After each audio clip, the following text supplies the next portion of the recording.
Get ready for this. Oh, yes! Yes! My favorite aspect of TF2 is probably all the customizations you have with your weapon loadout. Between all 9 classes, there are 160 weapons with unique stats, and that's not even counting reskins. This gives you thousands and thousands of possibilities for weapon loadouts. But that got me thinking, what is the worst possible combination of weapons in the game? Sure, individual weapons can be bad, but often you can make them usable through your melee and secondary. For example, the Thompson 6000 is a total dumpster fire with its slow projectile, and damage penalty, and clip size reduction, and the unreliable projectile disappearing, but at least you have a reliable sentry and other buildings to support your team with. What I want is a weapon loadout where absolutely none of the weapons complement each other, and nothing works about it. A loadout so bad where each kill feels like a miracle. So I got to work doing scientific research into every TF2 weapon to find the answer to a question that nobody wanted answers to. Before I start, I just wanted to lay down some ground rules for what clarifies a bad weapon loadout. For example, I don't count omitting weapons. For instance, playing heavy with the fists only. This is obviously a bad playstyle, but it's not a bad loadout because you still have a secondary and primary weapon that you could be using. Secondly, no gimmicks, like playing sniper but you can only body shot. I have to use each weapon the way it was intended to its maximum potential for it to be a bad loadout. With that said, let's begin the search for the worst weapon loadout in TF2. Some viewers may find the following video disturbing. Viewer discretion is advised.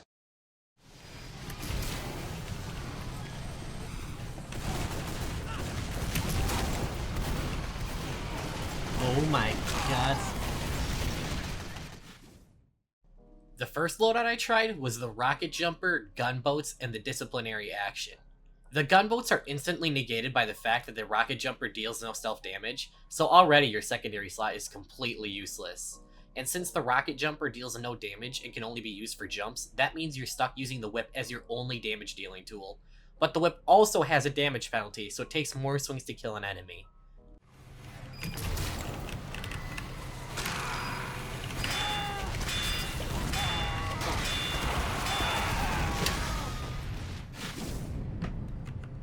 And after trying this one out in game, I can tell you it's pretty bad. And not just bad, you are effectively shooting yourself in the foot when you use this loadout.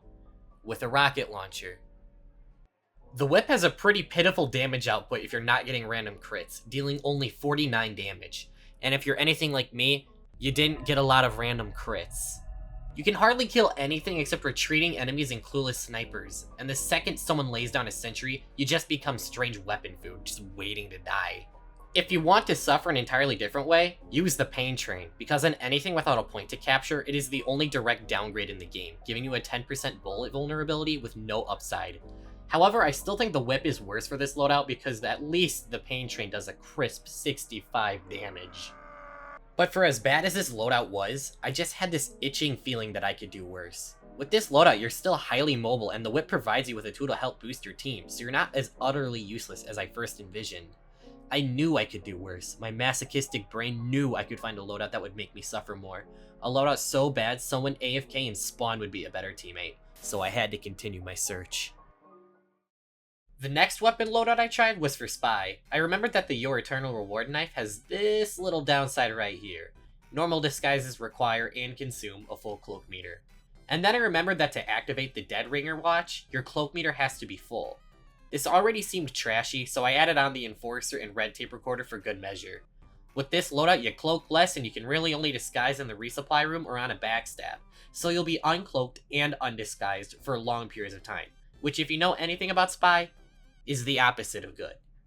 And since you're undisguised, you won't be able to get use out of the Enforcer's only redeeming quality, which essentially leaves you with a near direct downgrade from stock. I also threw the Red Tape Recorder because this thing is a piece of trash all in itself. Now that I had my terrible loadout ready, it was time to try it out, so I joined a game of Upward and was very, very quickly disappointed. It wasn't that I was doing bad that was bothering me, but the fact that I wasn't. The Enforcer really carried this weapon loadout, which is something I never thought I'd say. Even with the slow firing speed, it still proved to be a reliable damage dealing tool in a pinch and saved my skin in a lot of scenarios.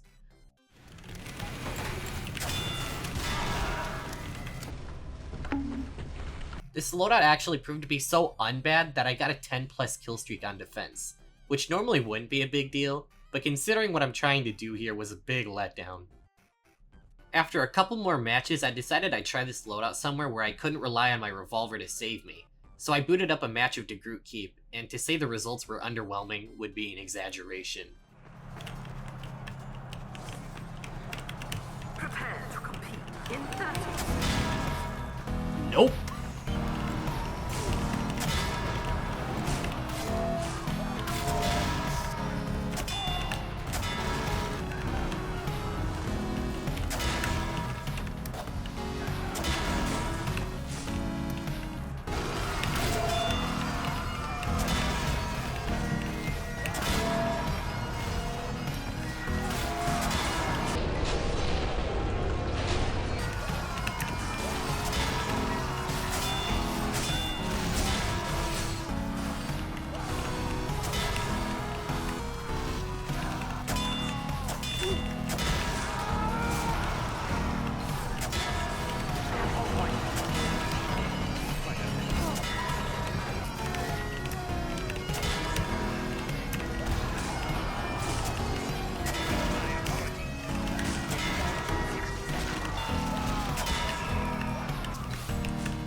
I'm not saying that this loadout is good, it's still pretty goddamn terrible, but it's still far from the worst in the game, so I still had to go back and rethink my research.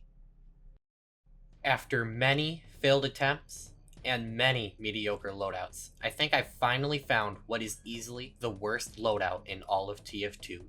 3 weapons that have 0 synergy, not a single stat that complements each other. 3 weapons that actually hinder the others.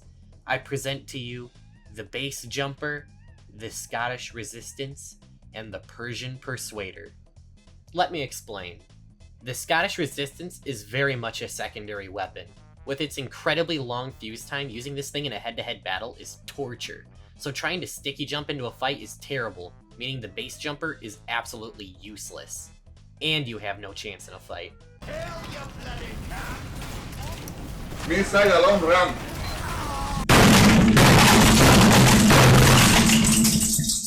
The Persian Persuader reduces your ammo by 80%, which gives you measly 15 stickies. For comparison, you normally have 44. And due to your lower ammo count, you only receive 4 stickies from medium ammo packs and 2 stickies from small ammo packs. Here you go, Timmy, don't spend them all in one place.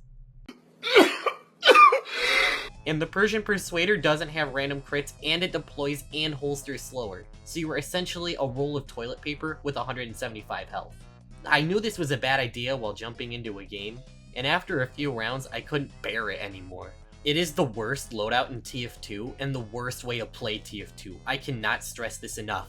Do not try it. You will uninstall TF2 if you try to play like this. I'm pretty sure using this loadout is a war crime on yourself. I'm pretty sure they torture prisoners with this at the Pentagon.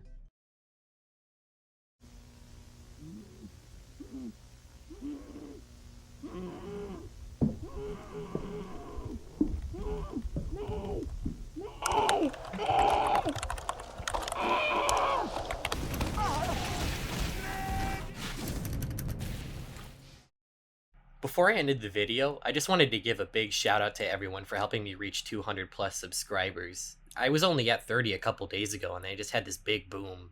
If you like what I do here and you want to support me, just go ahead and share the video with a friend. It really does go a long way for a small channel like this.